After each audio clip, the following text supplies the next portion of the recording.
para la creación de la ley del agua. Hasta el momento todavía no se ha hecho, incluso también algunos señalan el riesgo de que CEL participe del ente rector, ya que CEL pues ya no tiene, debe de pasar por la Asamblea Legislativa para poder hacer alguna concesión. Entonces, por ese riesgo, pues algunos no ven conveniente que él participe del ente rector.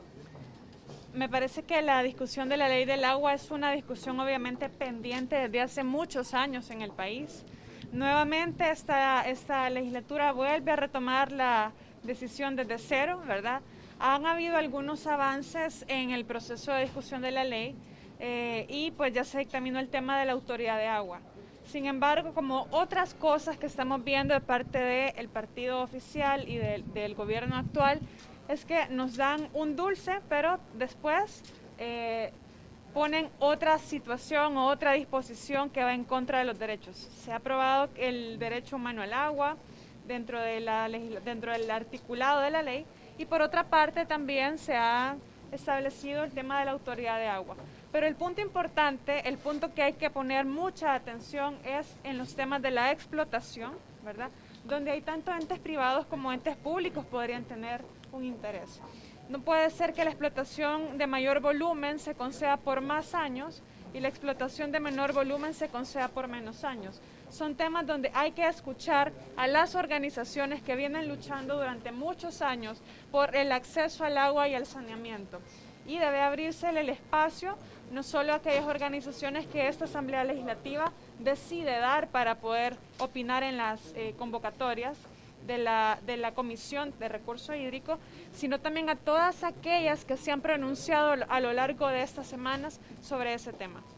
¿Y en el caso de que CEL participe del ente rector?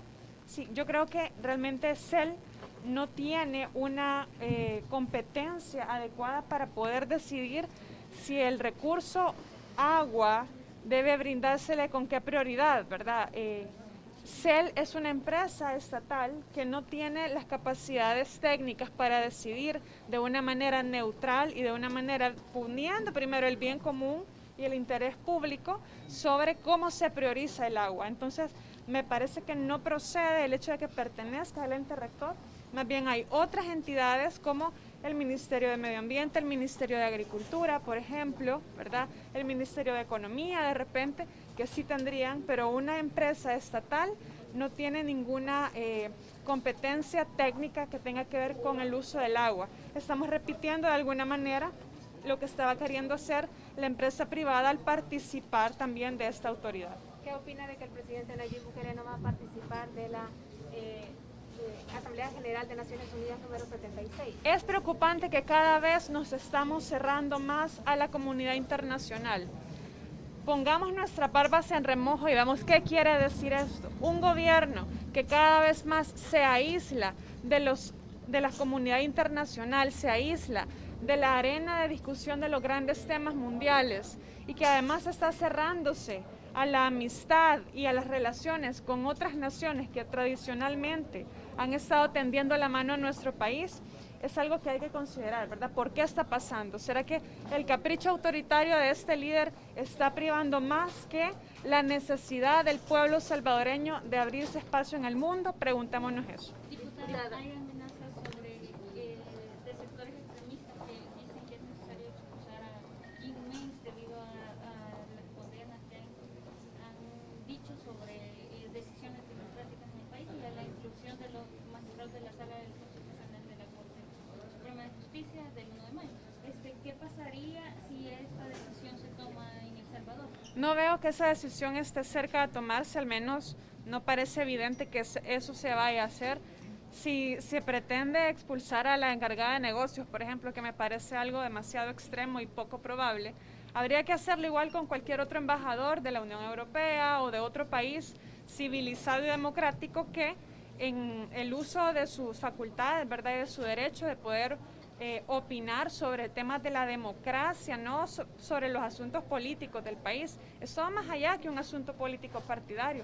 Estos son principios universales de democracia, derechos humanos, Estado de Derecho que todos los países del mundo, por pertenecer a una comunidad internacional que busca colaborar para la paz y el desarrollo, pues deben pronunciarse. Yo no lo veo en ningún momento como una injerencia, lo que otros países del mundo ya sea de América, de Europa o de otro lugar del mundo, digan sobre nuestro país. Más bien son muestras de solidaridad con nuestro pueblo, que estamos sufriendo el desgaste y el deterioro de nuestra democracia y de los espacios para garantizar nuestros derechos humanos. ¿Cómo ve que la encargada del negocio dijo hoy de que podrían incluirse a nuevos funcionarios a esta lista? Claro, es cómo está funcionando el mecanismo de esta ley americana, ¿verdad?, sobre la prevención y el combate a la corrupción y la impunidad. Es decir, el mecanismo está abierto. A partir de enero de este año quedaba habilitado el Congreso para incorporar cada año, al menos una vez al año, pero eso significa que durante todo el año y en diferentes momentos, según van avanzando investigaciones que hace el Departamento de Estado, poder incorporar otras personas que están generando actos de corrupción o violaciones democráticas a El Salvador. Por lo tanto, creo que debemos de verlo como el marco de la cooperación internacional de los países, que están llamados dentro de la comunidad internacional a colaborar a la paz y el desarrollo de las diferentes naciones. Hoy se tiene previsto que se amplíen las penas para aquellos que manejen de forma temeraria. Sí, bueno, creo que es positivo en el sentido de poner un tema que causa muchos problemas en nuestro país. Pero debemos saber que aumentar las penas no va automáticamente a reducir el número de accidentes o el número de personas abusando del alcohol al volante. Al mismo tiempo que se aprueban penas más altas para este tipo de conductas, también debe haber una política y debe haber ciertas medidas que haga el Viceministerio de Transporte, que haga el Ministerio de Trabajo, por ejemplo, o que hagan otras entidades tanto en lo público como en lo privado, para prevenir que este problema se siga reproduciendo. Vemos todavía que hay carreras clandestinas, vemos todavía que se permita desde las alcaldías que los establecimientos de bebidas alcohólicas estén funcionando hasta altas horas de la noche sin ningún control. Es decir, no podemos tener una actitud donde solo aumentar penas es lo que va a solventar el problema. Hay otras situaciones que además hay que hacer para poder tener un resultado efectivo. Diputada, hoy se espera que se elijan a los concejales del CNJ. Sí.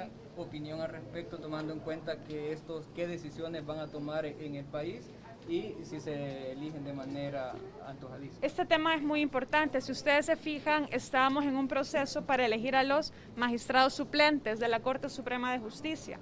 De repente esa decisión se ha parado y se inició el proceso para elegir a los concejales del Consejo Nacional de la Judicatura, que es los que preparan las ternas de jueces para ser nombrados en el órgano de justicia de nuestro país.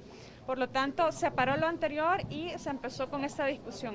Yo veo con mucha preocupación cómo puede ocuparse este nombramiento, así como otros nombramientos que hemos tenido de elecciones de segundo grado, para seguir generando un sistema de concentración de poder en las manos de un solo partido político. Aquí ningún partido político, ni ningún partido político en coalición con otro, debe tener control de instituciones. Más bien, los nombramientos de funcionarios que esta Asamblea Legislativa elige para controlar al poder deben ser sumamente independientes. Esta misma Asamblea Legislativa, el 1 de mayo, destituyó magistrados suplentes de la Sala de lo Constitucional diciendo que no se había seguido el proceso adecuado, que no se había dicho por qué los electos eran mejores que cualquier otro de los candidatos. Eso tampoco se ha seguido en esta Asamblea Legislativa en posteriores días, ni en el nombramiento de magistrados de las diferentes salas de la Corte Suprema de Justicia, que fue el 30 de junio, tampoco se hizo en este proceso de selección o de entrevistas de los concejales para el Consejo Nacional de la Judicatura. Las preguntas que se hacían eran orientadas a saber si estos funcionarios estaban en línea con la opinión y las políticas de esta Asamblea Legislativa y del partido oficial. Por lo tanto, la elección que se nos avecina el día de hoy no garantiza poder tener funcionarios independientes y simple y sencillamente se está repitiendo lo mismo que se ha criticado en el pasado.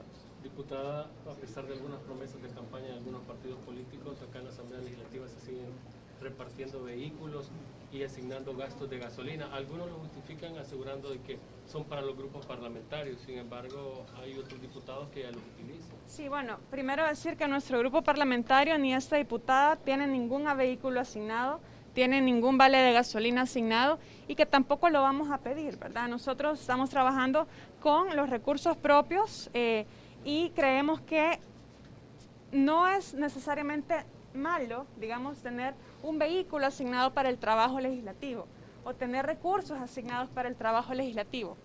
Pero el problema es el abuso y lo que permite el abuso también es la falta de transparencia, que esta Asamblea Legislativa ha dado pasos hacia atrás en el tema de transparencia legislativa.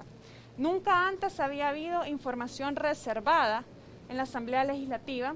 Aquí sucedían, por supuesto, muchos actos de corrupción, pero eran conocidos por la prensa gracias a que había transparencia, gracias a que era posible conocer mediante la información que se divulgaba y haciendo cruces de esa información que sucedían anomalías. Hoy día el pueblo salvadoreño no podrá darse cuenta de anomalías, o al menos no tan fácilmente como antes, del abuso de los recursos públicos que suceden en la Asamblea Legislativa. Por lo tanto, aquí hay un ejemplo de algo que la gente pues ha criticado en el pasado y va a seguir criticando. No porque hayan votado por X o Y partido político, la gente no va a criticar esas situaciones.